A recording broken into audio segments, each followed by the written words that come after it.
What up? What up? What up? It's your host, not Danger. It's Emmerich again, back with Brewery Mark. Sans Danger for at least one more week.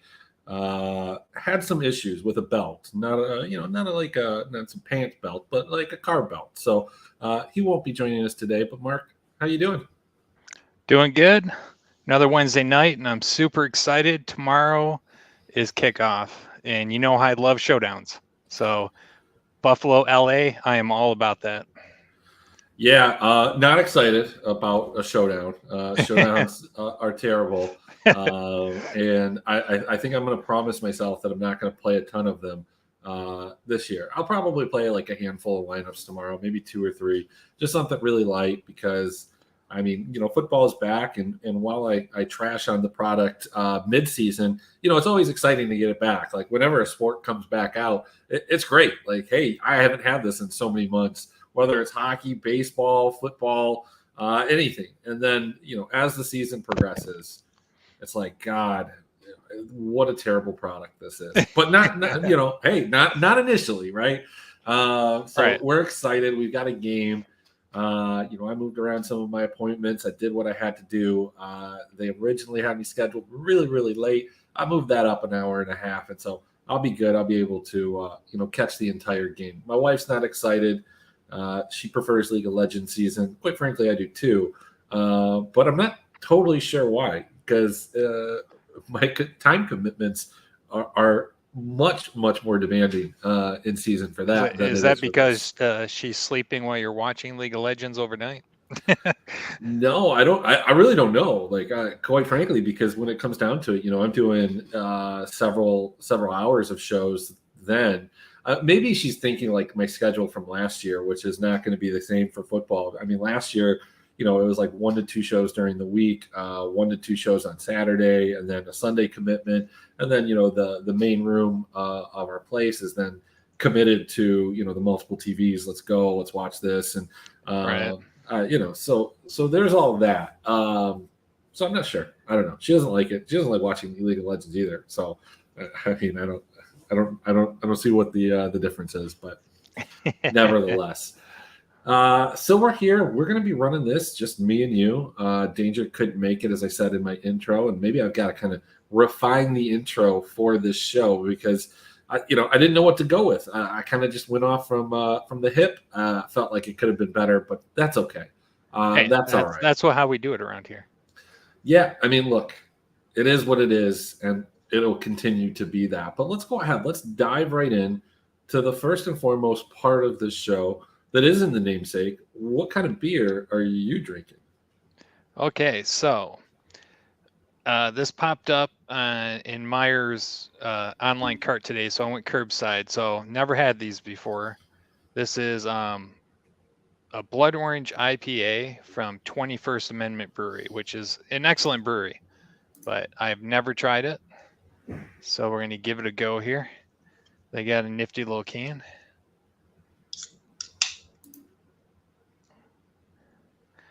I even got a clear cup here so everybody could see the pour. Gotta get some of that carbonation out of there. That's too clean of a pour there. That's just because I'm a professional. That's not a professional pour. That's it's right there, man. 2 fingers. Look at that. Look at that. Perfect head.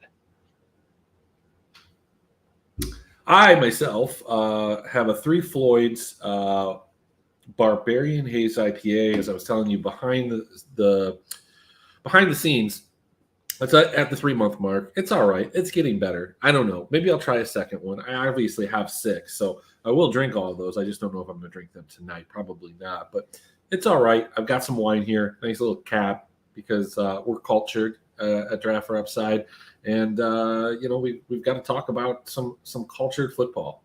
And there's no better way to do that and talk DFS and talk player props and everything else that we're going to talk about.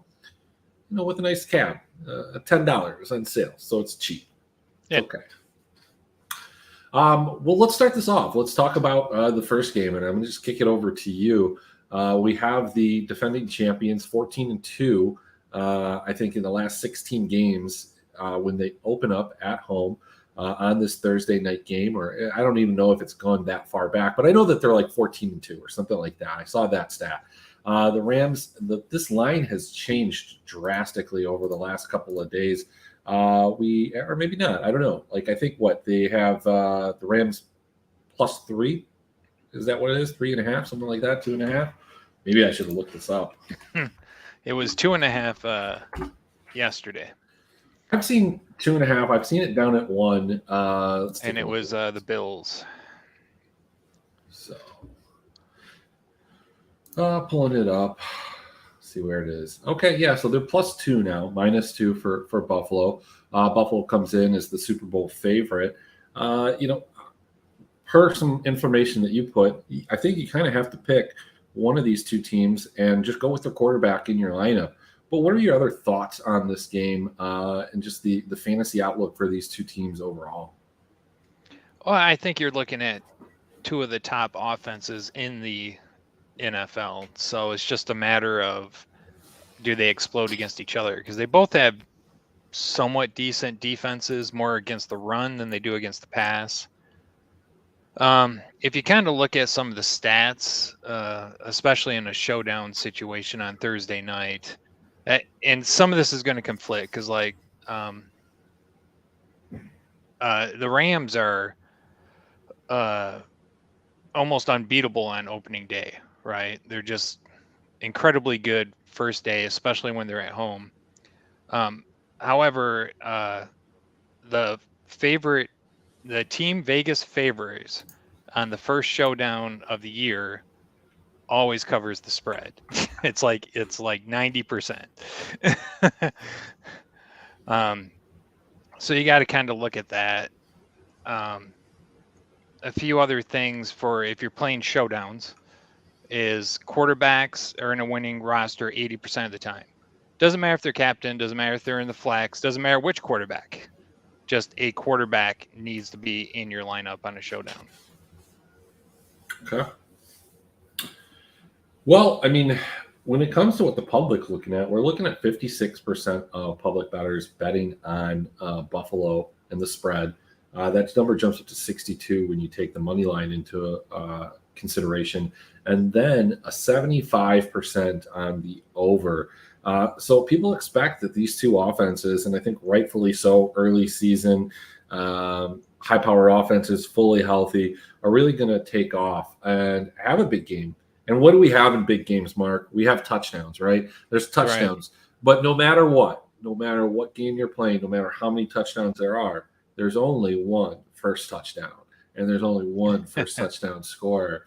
So, when we look at that, any idea on where you'd want to go? First touchdown scorer has some really good odds because of how many threats there are on these teams. You got Cooper Kupp at +650, and that's the lowest.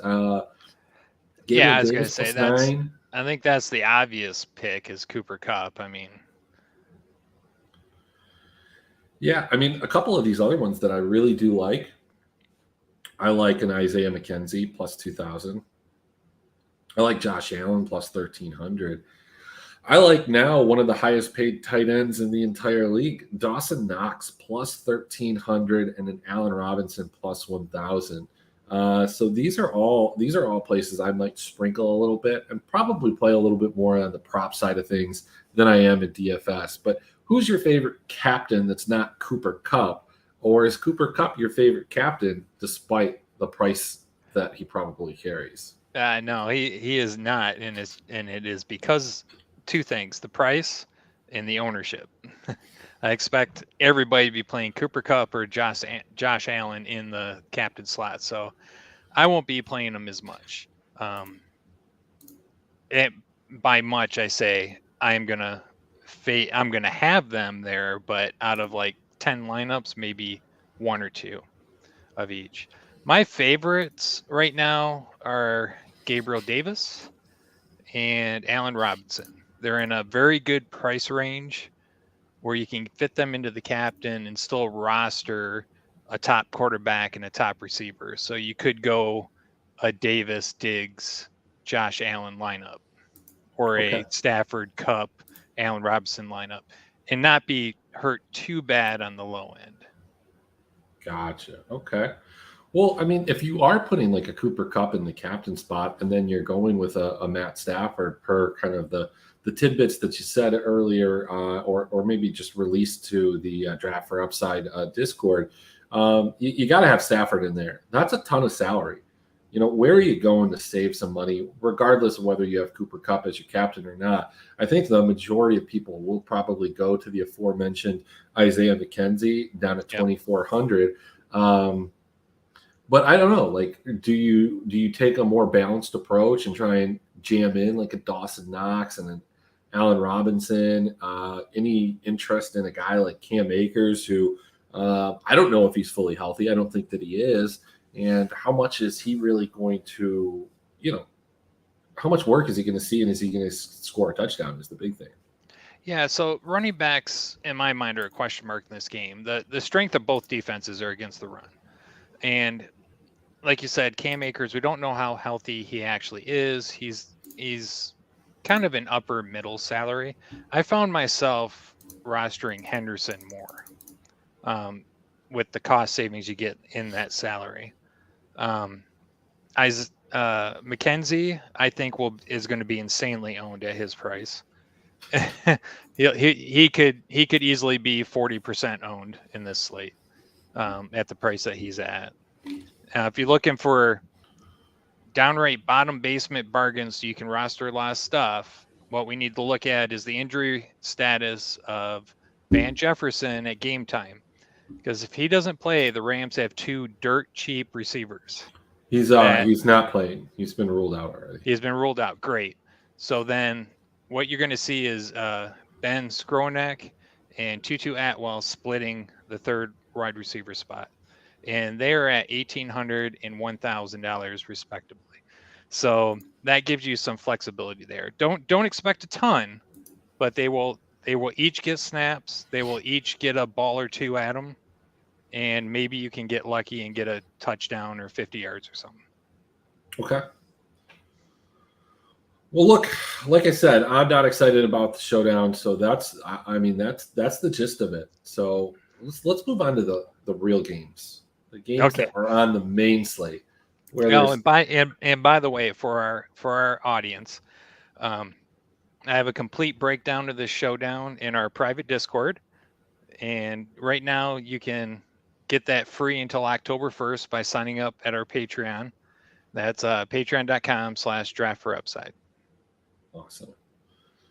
Well, let's hop right into it, Mark. We've got the New Orleans Saints at Atlanta, divisional game.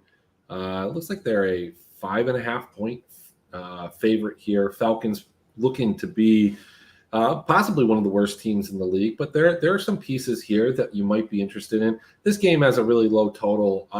What's the outlook here? What are you looking at? Is there anything that interests you? A ton on the New Orleans side. I'm a huge fan of New Orleans this year. If you look last year, Jameis, game one last year, threw 5 touchdowns. Didn't get a lot of yards, but he had 5 touchdowns. This year, he's got Michael Thomas in the game. He's got Kamara in the game. They added more to the offensive line. They already have a upper middle half defense. So I really see New Orleans kind of rolling Atlanta here a little bit. So, man, I'm first roster I made had Jameis as the quarterback, and Kamara as my running back. That was kind of my combo.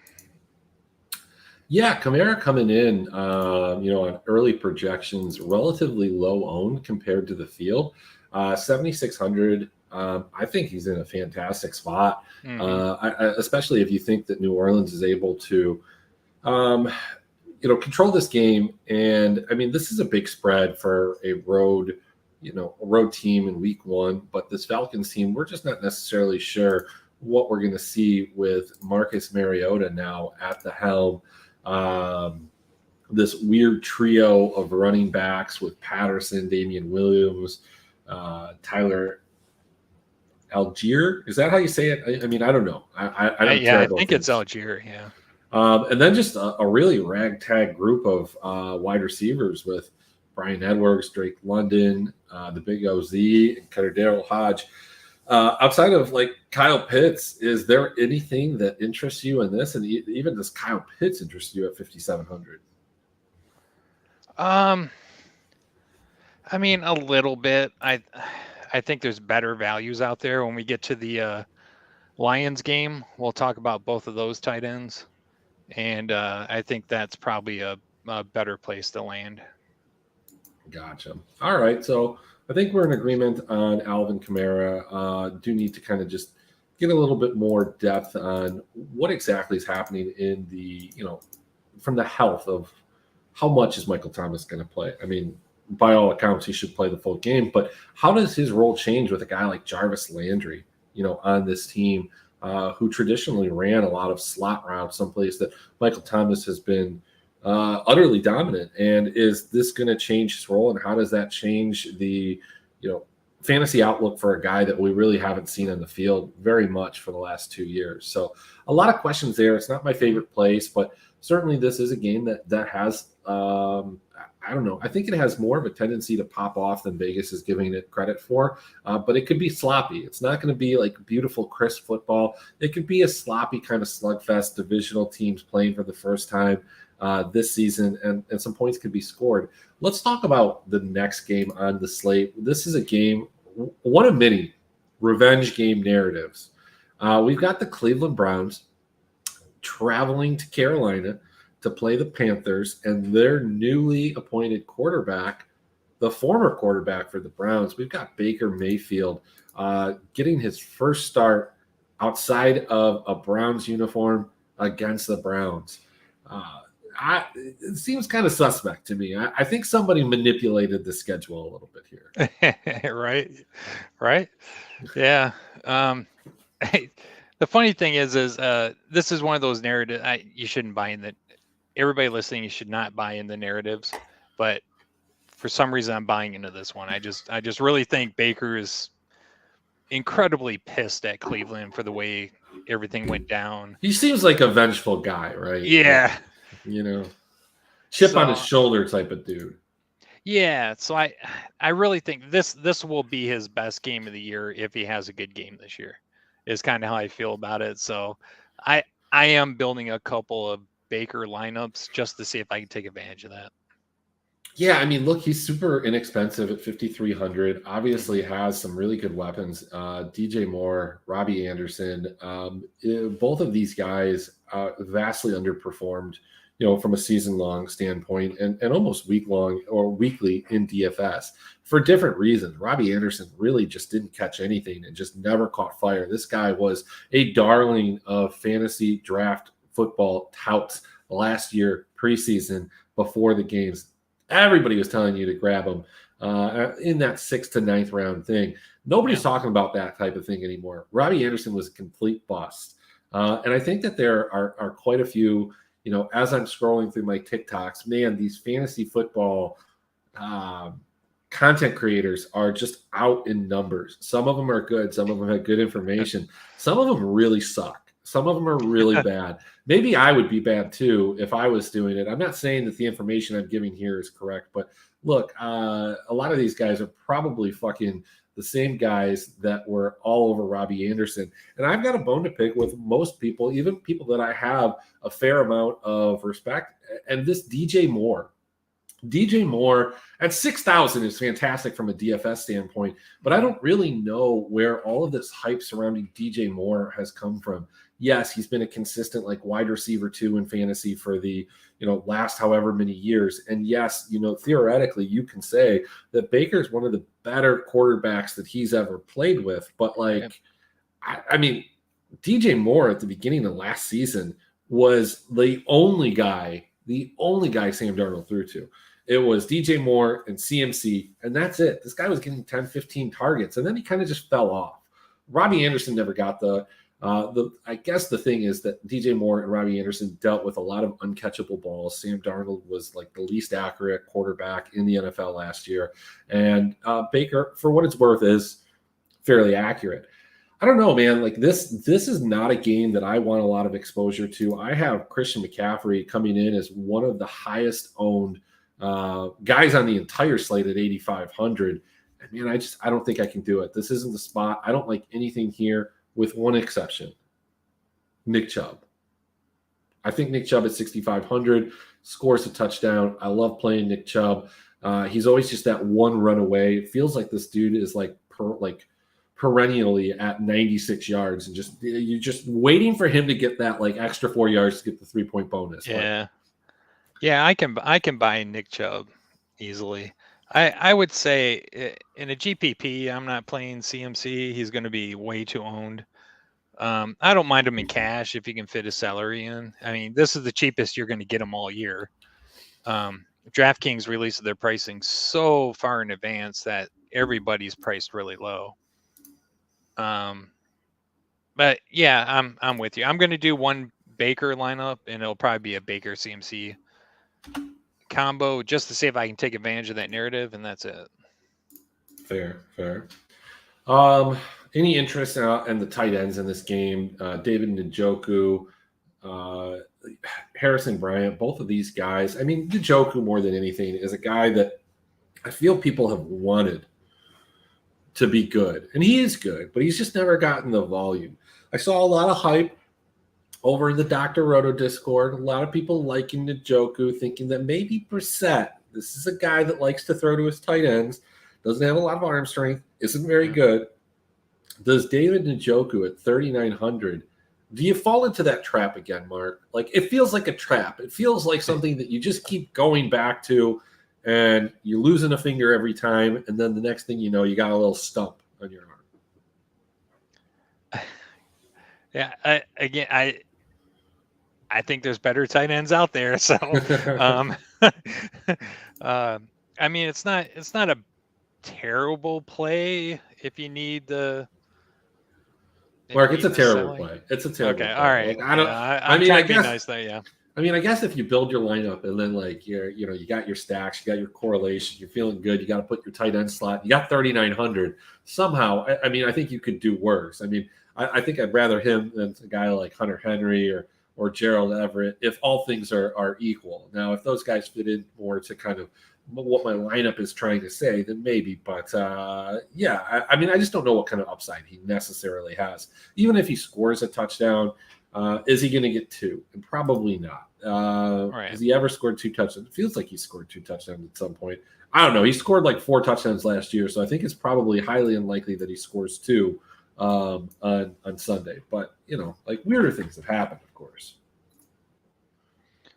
Yeah, I mean, yeah, I'm kind of with you. I mean, if you need the salary savings, he's not bad at the low end here.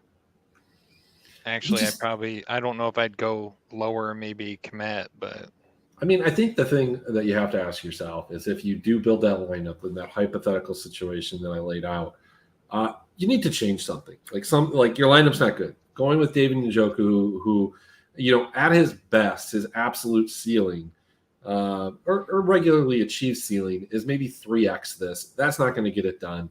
Yeah, back in October of 2021 against the Chargers, he had a 30-point just kind of explosion, 7 for 149 and a touchdown. I don't see that happening, and if it does, congrats to the guys that had the balls to play Njoku. That's not me. Let's talk about one of the premier games on the slate. Man, 2 Titans, not the Titans, but 2 just juggernauts in the NFL. Super Bowl contenders, quite possibly. We've got the Jacksonville Jaguars. We've got the Washington newly minted Commanders. A lot of sarcasm in the opening introduction, but these teams have some new weapons. There's a little bit of hype surrounding them. Mark, what's your take on this game? A 43.5 over under, not particularly exciting. Yeah, it seems like a really boring game to me. I was going through the DFS lineups and looking at this game and seeing if I could play anybody, and I'm just not feeling it. Okay. I mean, look, there's something to be said about a guy like Christian Kirk at 5,100. I think he's definitely playable. That seems like a fair price. This Jacksonville team probably is going to be playing from behind in a lot of situations. Maybe not here, but this is in Washington. They are on the road. I don't know. I like Kirk here.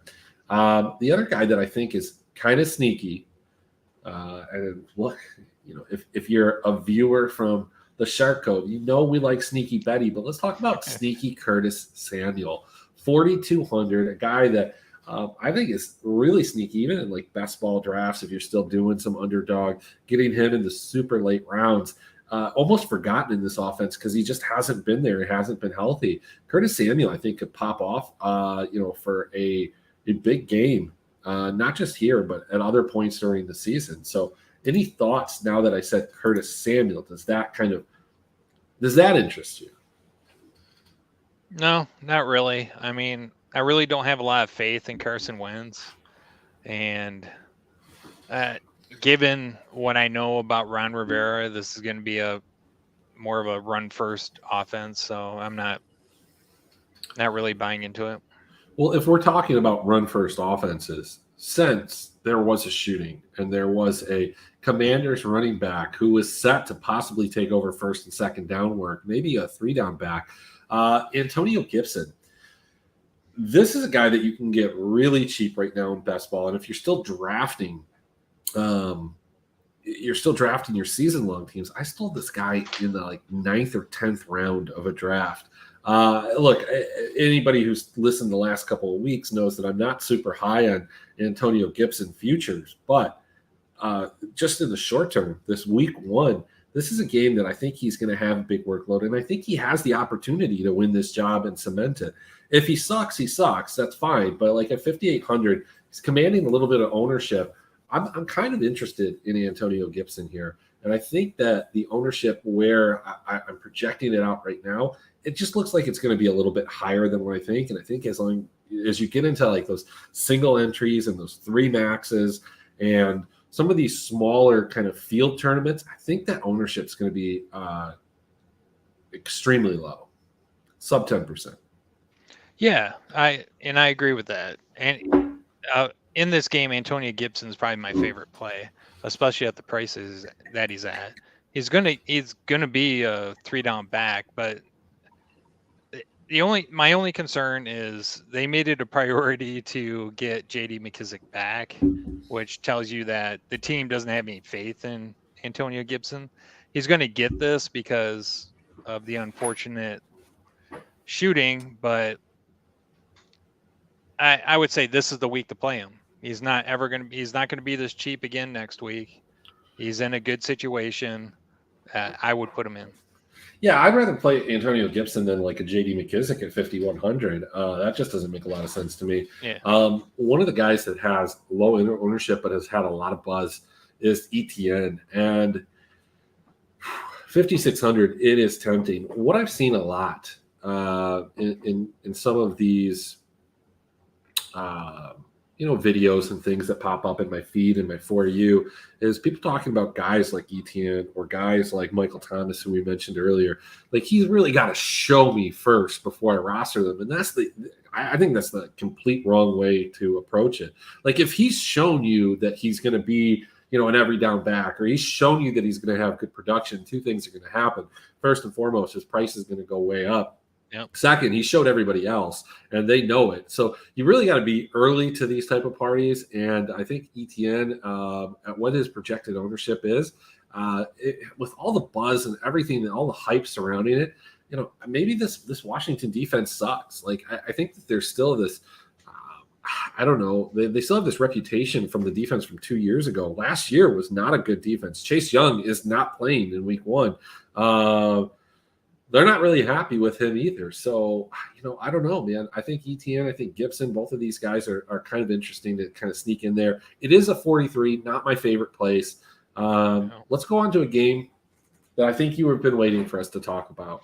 You and I are exponentially higher on one of these teams than probably the field, probably than we should be. Maybe it's because you've been drinking some of those beers when you are watching some Hard Knocks, but we've got the Lions 4-point dogs to the visiting Eagles. Jalen Hurts is projecting to be the highest owned quarterback, 6,800. The Lions are absolutely terrible at not only stopping the run, but they've been bad at stopping running quarterbacks. And this Philadelphia team scored a ton of touchdowns in the Lions last year. Did they not? Am I remembering that correctly? No, you remember it right. And they don't really have a clear running back. Miles Sanders a little banged up. You've got Gainwell. You've got Boston Scott. I don't know. Maybe it's Hurts. Maybe it's a Hurts A.J. Brown stack. Maybe it's a Hurts Devontae Smith stack that you go with, and you run it back with Amon-Ra St. Brown or maybe some DJ Chark. This game is going to be popular all over the place. People are going to want to play Swift. What's your read here? Because I know you were talking about Hawkinson and Goddard. Those were guys that you kind of mentioned earlier.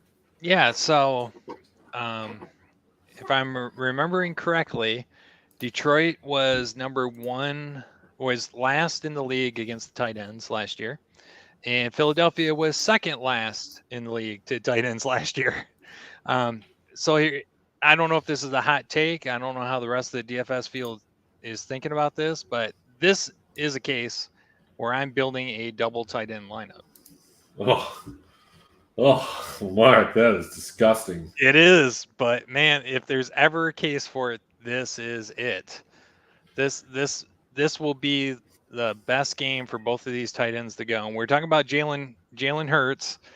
I really think he's going to have a good game. So, my main stack here is going to be Hurts and Goddard with a Hawkinson run back. Yeah, so the Eagles were one of the worst teams against tight ends. They allowed more receptions, 107 than any other team, 14 touchdowns, which also led the league. Detroit was, ironically, one of the highest in yards allowed, second highest. It looks like, second highest. Didn't allow a lot of touchdowns to tight ends, but that's basically because they just gave it to running backs and guys running in. But that's interesting. Look, I think that's a good strategy when we're talking small fields. It's definitely not something that like a double tight end lineup just, I don't know, man. Like, it just doesn't feel like that's a milli maker, especially if you're playing in like one of these mega huge milli maker, like the $5 where you have people just getting tickets, or is it 10? I don't know. I don't know how many people in there are gonna play double tight end. That's like a no-no. Well, this is correct. While you will have a unique lineup, I just don't think you're giving yourself any win equity. Is what the problem is. The ceiling on that player, that flex spot is so valuable. The score that you're going to need in such a mega large GPP like that, I'm going to tell you that I don't have to look at the Sims to know that a lineup with Goddard and Hawkinson shows up in the optimal like never. So maybe one of those two guys or some variations, but yeah, look, if you're playing I don't know, 1,000 person or less, or 500 person or less, or something like that, I think that's viable. I think you might want to move that maybe over more to quite possibly something like FanDuel. I think FanDuel, putting that in the flex spot, still the same thing exists. You're just taking away a lot of win equity from yourself and your absolute ceiling. But Mark, I know that you built a crazy parlay, and it's one of those things for me that I feel like I want to believe that the Lions are going to win this game. Yeah. It feels like, but I feel like it's a trap, man, because I feel this way. You feel this way. The echo chamber in which we are operating and working in seems to think that way, but you go outside of our bubble and you start browsing Twitter, TikTok, tout sites, stuff like that. This doesn't seem to be a commonly shared belief. No, and it's probably the hype, right? And I got done with Hard Knocks this morning, and man, I want to see Aiden Hutchinson. I want to see Rodrigo out there just smashing people. I want to see this offense go out there under the new offensive coordinator and see what they can do. I don't know. I'm excited. I think Detroit's going to surprise a few people. This might not be the game, but it feels like the game. We have a sellout, first game to sell out in a couple of years. And I don't know. It's probably just the hype of being a Detroit fan, but I'm just I'm just feeling Detroit can squeeze this out at home. Fair, fair.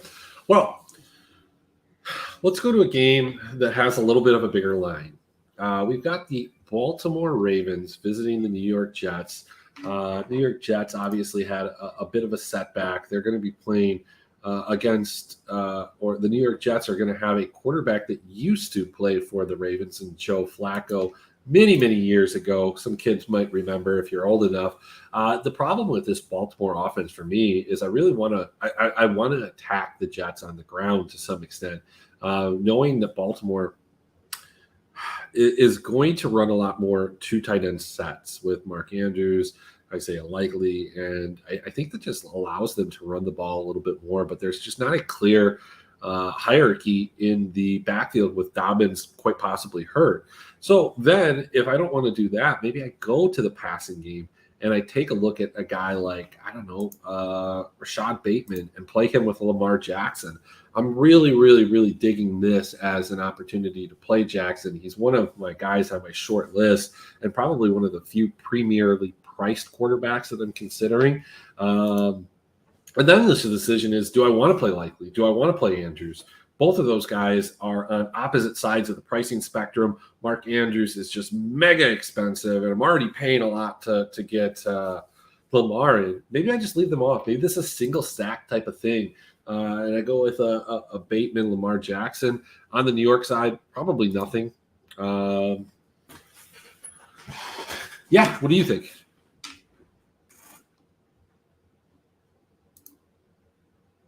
You're muted.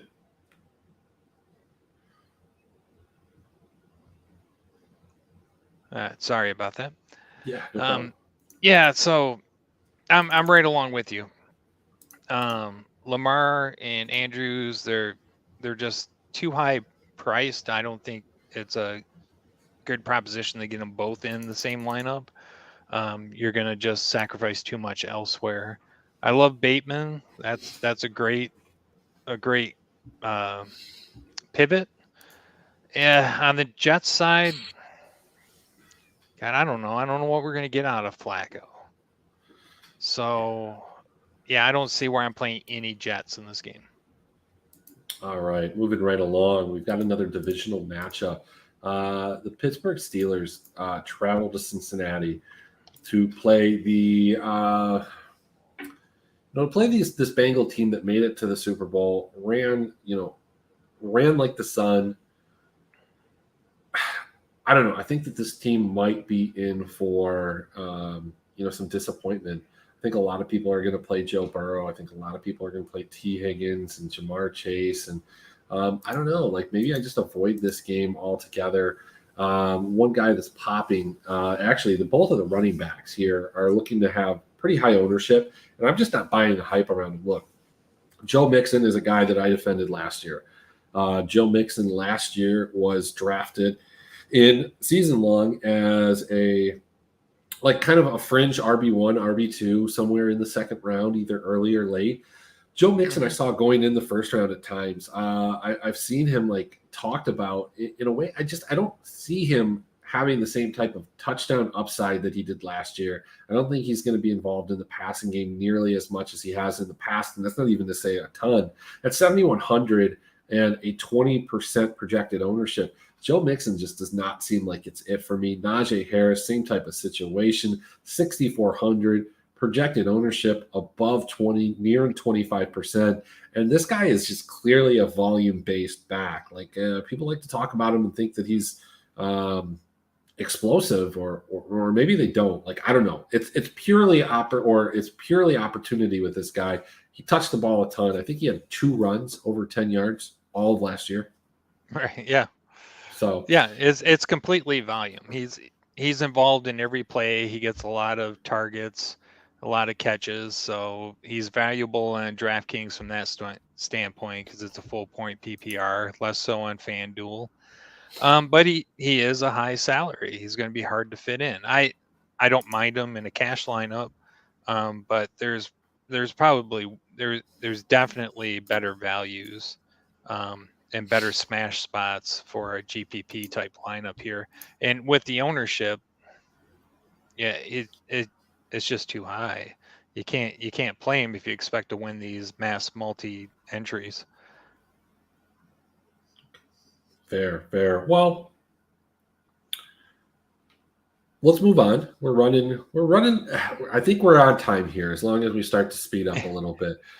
We've got another divisional matchup, and this is a game that really has piqued my my curiosity on what I think is going to happen. There's a lot of moving parts here, and then both of these teams don't necessarily profile as ones that I have a good read on. We've got the New England Patriots going to Miami, 3-point dogs against kind of a new look Miami offense. This defense still leaves a lot to be desired, but they have, certain schemes and things that can confuse a kind of really bland New England offense. Now, Mac Jones was a rookie last year. He performed admirably. Is he going to take a step forward? And more so, if he does take a step forward, who does he take a step forward with? I mean, you've got Jacoby Myers and Kendrick Bourne, Nelson Aguilar. Like, this is not a trio of receivers that has a ton of, excitement. But there is one guy. Revenge narrative. Here it is. Devontae Parker going against his old team. 4,800 with Mac Jones. Man, Mac Jones is cheap at 5,400. I think I'd rather play like a Baker Mayfield than Mac Jones, but I'm interested in quite possibly getting some Devontae Parker love. If you want to buy into the narrative, you could do that. And I'm going to be fading New England. I'm not going to play a single New England Patriot this week. One thing is if you follow the beat writers, the word out of New England is this offense has not clicked at all in any of the training, in any of the OTAs, training camp, preseason. The offense is in disarray. They just can't seem to get it to click. If that carries into the season, which I fully expect it, I just read a report yesterday that said they're still not in sync. It's crazy because they have such great coaches on the offensive side of the ball, and Joe Judge and Matt Patricia. I am shocked that this offense is not going together. So let me ask you, if that's the case, that's what you're reading.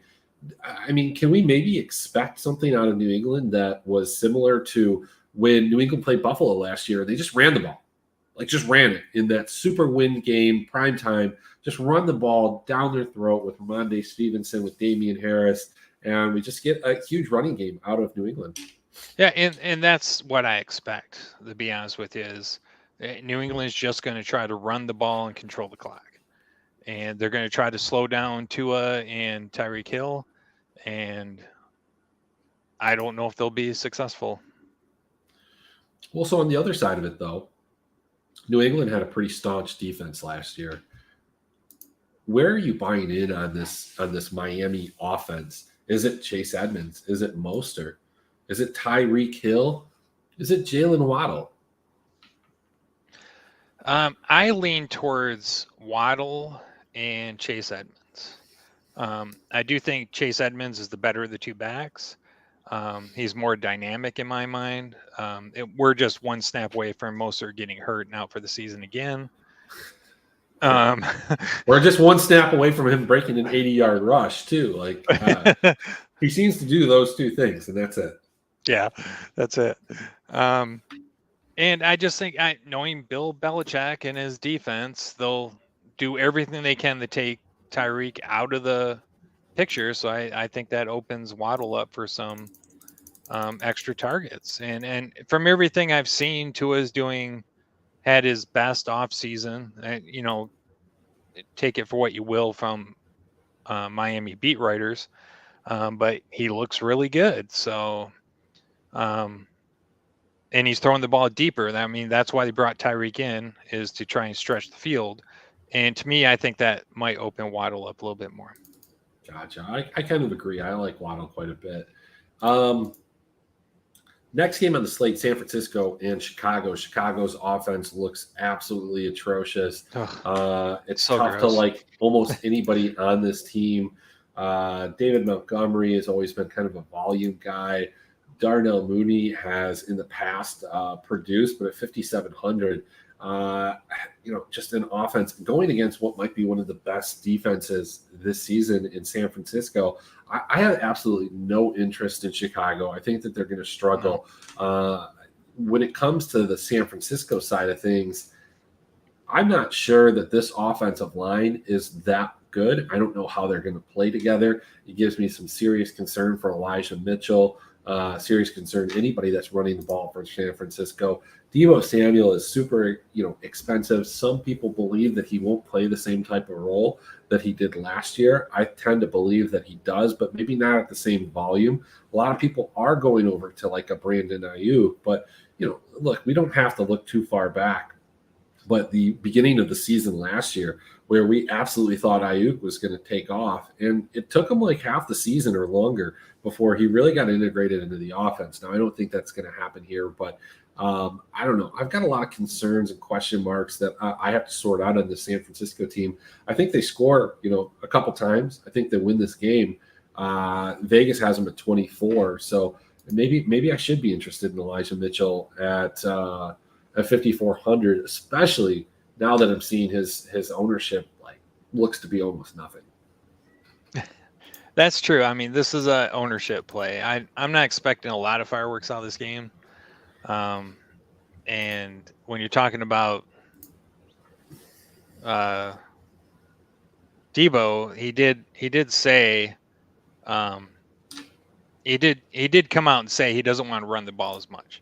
Right. He thought he was used way too much as a running back. And, and from his perspective, that opens him up to more injuries and everything else. He's worrying about himself and his career. So I see that cutting back a little bit. They'll still use him there once in a while. But last year was getting ridiculous with the amount they were using him in a running situation. Absolutely selfish of him. Let's talk about a game that exists, again, divisional. We've got Jonathan Taylor and the Indianapolis Colts going to play what could be a rookie sensation in Dameon Pierce, a guy that has jumped up draft boards. He's at 4,800. I've seen some buzz in some of our Discords, not really buying in. No. I think that he, at that price, should be somebody that you consider. The problem I have is that this linebacking core of Indianapolis is good. This defense is good. Yeah. Michael Pittman is probably going to be one of the highest owned guys on the entire slate at 5,500. Yeah, man. I don't know. I think if I'm playing Pittman, I might be playing Matt Ryan with him. Oh yeah, definitely. And Pittman by far and wide is their number one receiver.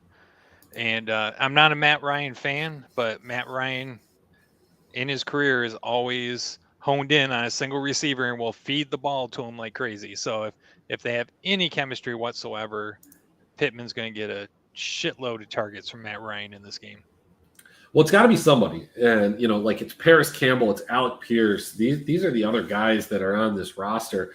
Or do they just decide to run the ball more? I don't know. I think Matt Ryan at 5,500 is a guy. He was on my short list of guys, when I took my first glance through it. He's just too cheap right there. You look at what Matt Ryan has done throughout his career, and even as last year, I think that you can't take the second half of last year and hold it against him. He didn't do very well, but he had nobody.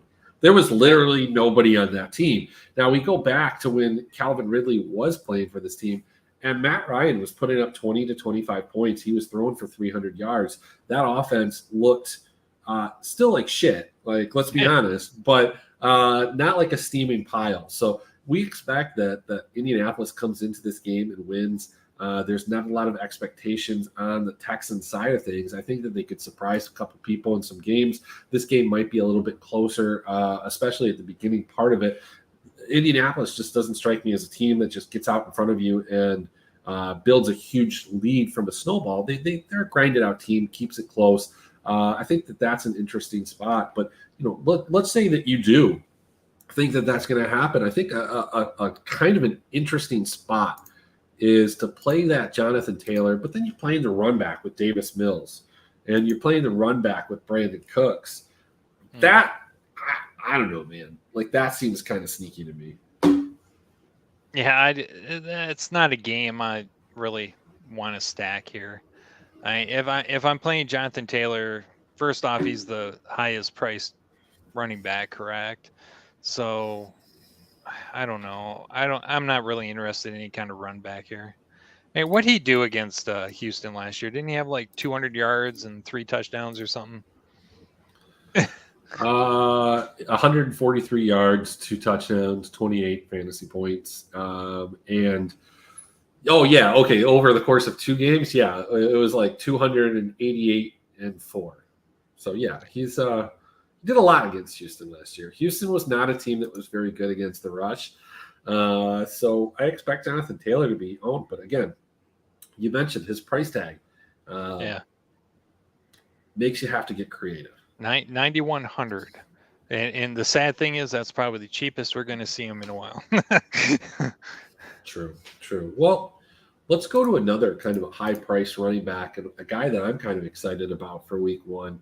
I think that this New York Giants team is kind of bottom barrel, along with the Falcons, along with a couple other teams like the Chicago Bears that are just going to be just bad, okay? And they were not a good team against the rush last year. They were a team that allowed a lot of 100-yard rushers, and then you've got Derrick Henry coming in at 8,600. A very fair price for a Derrick Henry. And there's just not a lot of weapons on this Tennessee team, and it's just the way that they're built. Like, quite frankly, I'd want to play the passing attack, but I don't want to roster like a Robert Woods or a Westbrook Ikeen with Ryan Tannehill. I'd rather go to Derrick Henry and assume that Derrick Henry is going to get over 100 yards and hope that he finds his way into the end zone 2, maybe 3 times. And I think I'm going to do that at an ownership level that it might be a little bit low for Derrick Henry. I don't know. People kind of seem like they're out on it. And I totally get it. Like, people are more interested in Saquon Barkley. But, like, man, we've seen Derrick Henry perform year in and year out over the last handful of years. Now, yes, he dealt with an injury. That totally happens. Get it. He's had a lot of miles put on those tires, but like, it's just a different type of vehicle than we're used to. On the other side of things, people are like really excited about this Saquon Barkley. He's finally healthy. Bro, we've seen Saquon Barkley. We've seen him. We know what he is. We also know what we want him to be. And I think people are more going towards Saquon Barkley and what they want him to be. I don't think he's that guy. I don't think he's the guy that people want him to be. I think he's somewhere in between.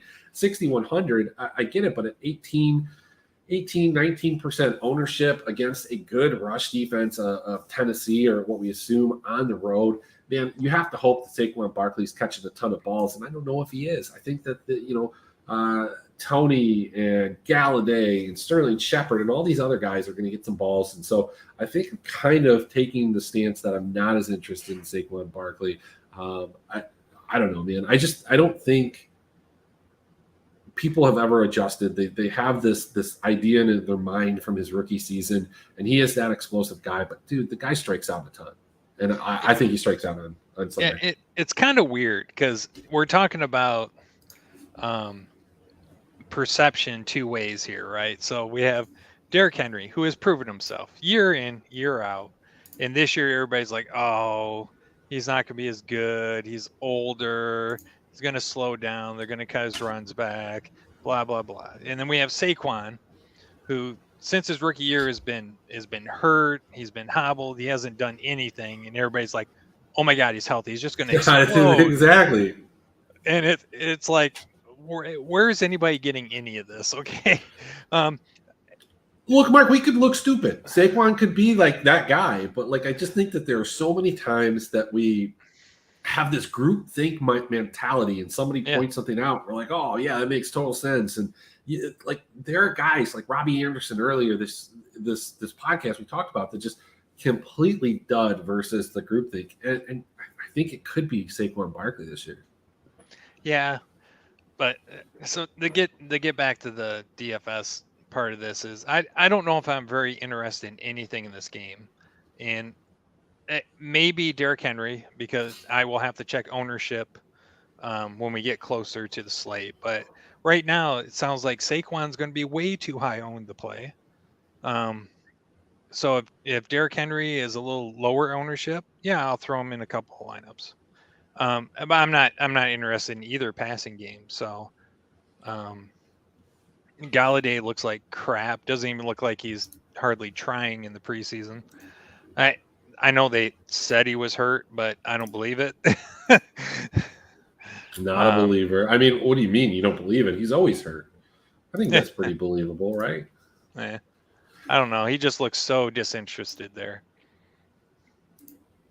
I mean, he got his money, Yep. So, I guess so. You're not interested in either of the passing games, but what about Kadarius Toney? 4,100. Guy is one of the most dynamic players with the ball in his hands. His biggest problem has been A, getting the ball in his hands, and B, staying on the field. So, like, this could be a situation, though. Like, could we, given an extra year, he's not on the injury report anymore. Could we get a game where he gets like those 7 or 8 or 10 targets, like we saw a couple times last year, and just absolutely explosive, great price. Kind of like Kadarius Toney here, especially because I'm assuming the Giants are trailing most of this game and trying to play catch up. So yeah, I mean that's great rationale. I'd have to look at the ownership. He's at a very good price. So. Oh, dude, there's going to be a ton of ownership on him. I bet you he's one of the higher owned wide receivers just on basis of price. Right now, I have him as like the third highest wide receiver. The other value we haven't gotten to, but Pittman, blank, Kadarius Toney haven't gotten to.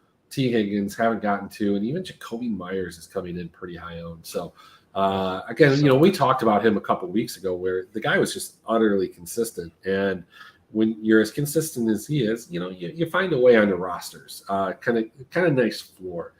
But let's go to one of the games that I think probably will carry some ownership. Maybe not what I'm projecting, but it should.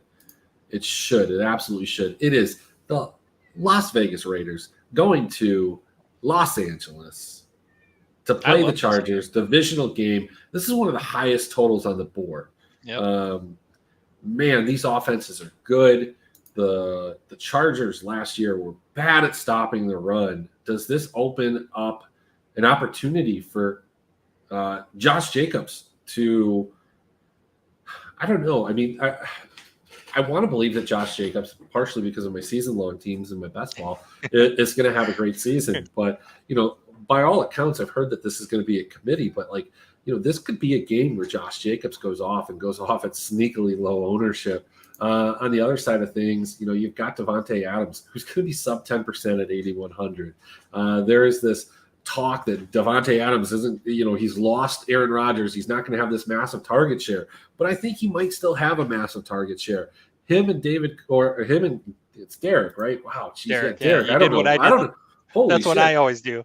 I don't know where David Carr came from, but look, they're boys, right? And we've talked about it, and we've seen this in the NFL when a quarterback and a wide receiver have this friendship bond, the power of friendship, Mark. The power of friendship is strong.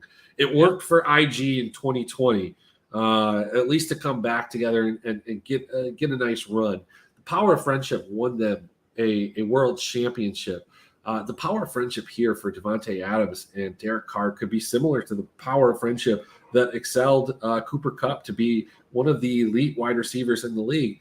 It could be the power of friendship that made Stephon Diggs one of the elite wide receivers from a production base when he went to Buffalo after they were playing a ton of Warzone, him and Josh Allen. I think Davante Adams could be the same guy that he's always been.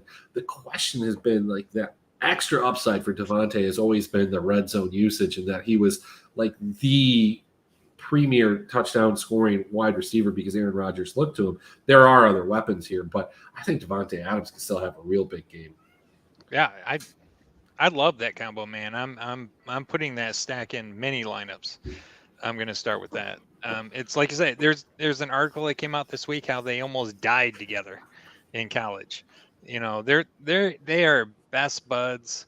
Derek Carr went to management and went, you got to get Davante over here. I want him as my number one receiver, and he's going to use him. I mean, I don't see where this is any difference from the way Aaron Rodgers uses them. So I see lots of targets. I think he's going to be a big red zone target as well, which is going to take some balls away from Hunter Renfrow and I mean, Walker. So yeah, but look, Hunter Renfrow is now going to actually have a threat on the outside. Hunter Renfrow is yeah, not going to see the same type of coverage that he started to see last year. So I think that he's going to be viable at 5,800. I maybe a little rich right now. Darren Waller, I don't know, man. I get it. Darren Waller's good, but like Darren Waller disappears for long stretches.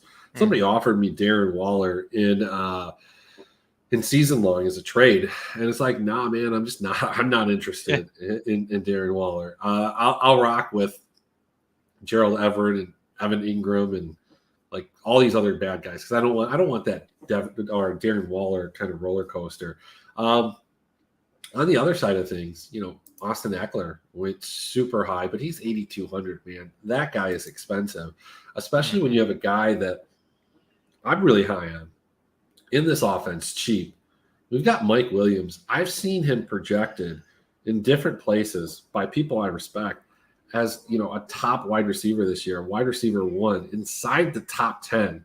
Mike Williams is obviously on your start list if he's on your season-long team, but is Mike Williams starting for your DFS team this week? I think it's very viable. Is he my preferred choice on this team? No, but if you want to do a double stack, that's who I'm going to go with. He is my preferred choice. I would prefer him over Keenan Allen if that's what you're alluding to. My main stack is going to be a Herbert Eckler. I know it's expensive, but that would be my preferred stack. If I'm going to go double stack, I'm going to throw Mike Williams in there. And okay. I will do because Eckler is, what is he, the fourth highest priced running back. Yeah, if I'm going to go just Herbert, one receiver, I'm going to go Mike Williams. Got it. Okay.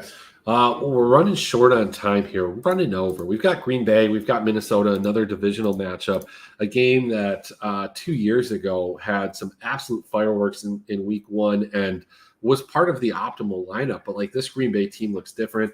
They don't really have anybody at all. I mean, I've heard people kind of slumming it, assuming that Sammy Watkins, based off of his week 1 production the last 3 years, which has been 3 of his better games in that time frame, as a guy that they want to play. Romeo Doubs is really cheap at 3,000. You can make a lot of lineups work with putting him in there. And Justin Jefferson has been the talk of the fantasy world. I mean, look, this guy gets a ton of opportunities. People think that this offense in Minnesota is going to be taking a step forward, obviously with a new regime, and they think that Justin Jefferson is going to be the beneficiary of that. Adam Thielen, old guy, 32, I believe, maybe older, maybe younger, lost a step, hasn't looked as good, but man, Adam Thielen's only 5,400. Yeah. So that kind of, I don't know, that piques my interest when we look at a guy that even as he's lost a step, last year was priced, near 7,000 for most of the year and paid off that salary enough that, 5,400 seems like an absolute steal. Yeah, that's who I was going to bring up, and he's still a favorite target of Cousins. I mean, Cousins loves the guy. We were just talking about friends. That's another friend connection. So I think Adam Thielen's a nice sneaky play that you can get in. Everybody's going to be focused on Jefferson, including the Green Bay defense. Well, you know who else is kind of sneaky because people are going to be focusing on Thielen. He's at 15% ownership. Justin Jefferson's at 17% ownership. People are focusing on him. But you know who they're not focusing on? One of my first-round draft picks, Dalvin Cook, 4.8% ownership. Dalvin Cook, like that. Are you interested in playing 12%? Dalvin Cook? 4%. 4%. Yes. Dalvin Cook's at 4%. Correct. Hell yeah, I'm interested.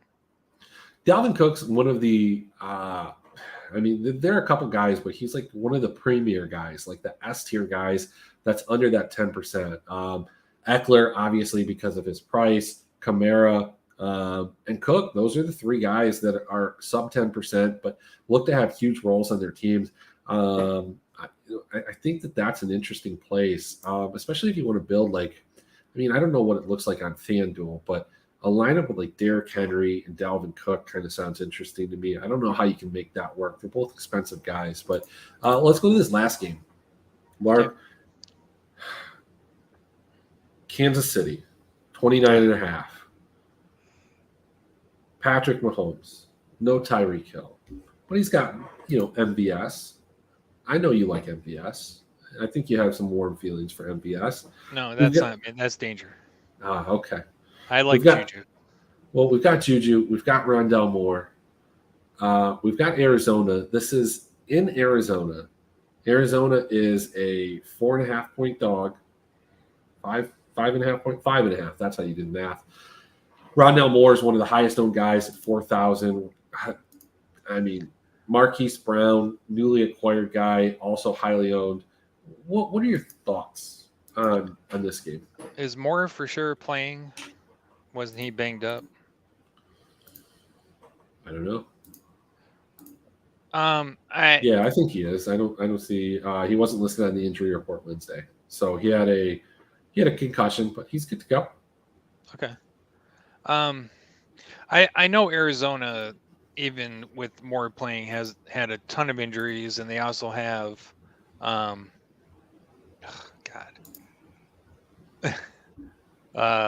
what's his name suspended? Hopkins. Yeah, Hopkins is suspended. Man, I really like James Conner in this situation. I don't think Kansas City was all that great against the run last year. With Chase Edmonds gone, Conner's the man. And that's kind of where I'm leaning on anybody in Arizona.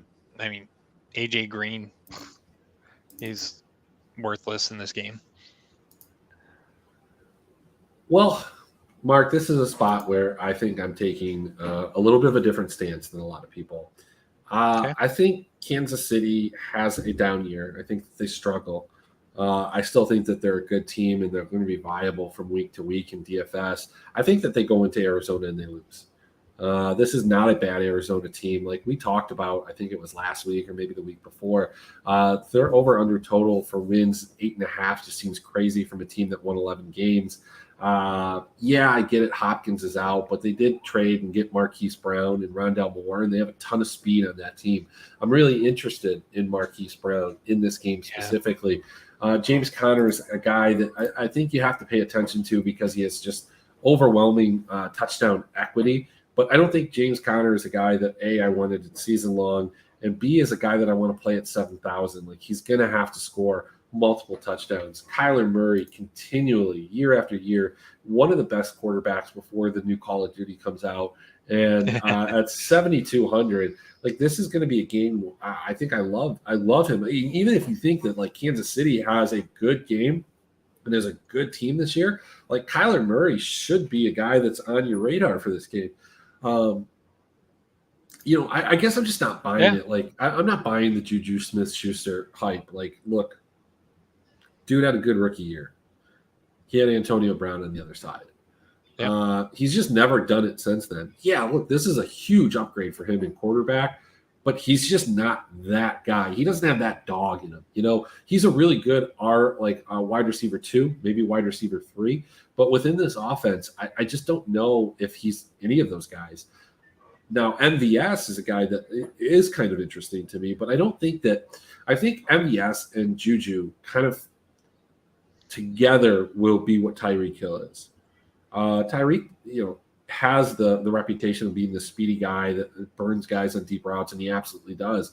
But he got a lot of his catches out of the slot, short catches, and that's where a lot of his volume came from. I don't think either of these guys end up having that volume, having kind of that breakaway speed with the volume, I should say. MVS is a guy that does catch a lot of deep balls, but I just don't think he's going to get 10 targets a game. If I was playing Patrick Mahomes, I think MVS is a guy that I would play as part of the stack. But Arizona wins this game. That's my big stand. Kansas City maybe even misses the playoffs this year. And, that's kind of where I'm at. I'm not even playing, Travis Kelce is certainly playable at 6,600.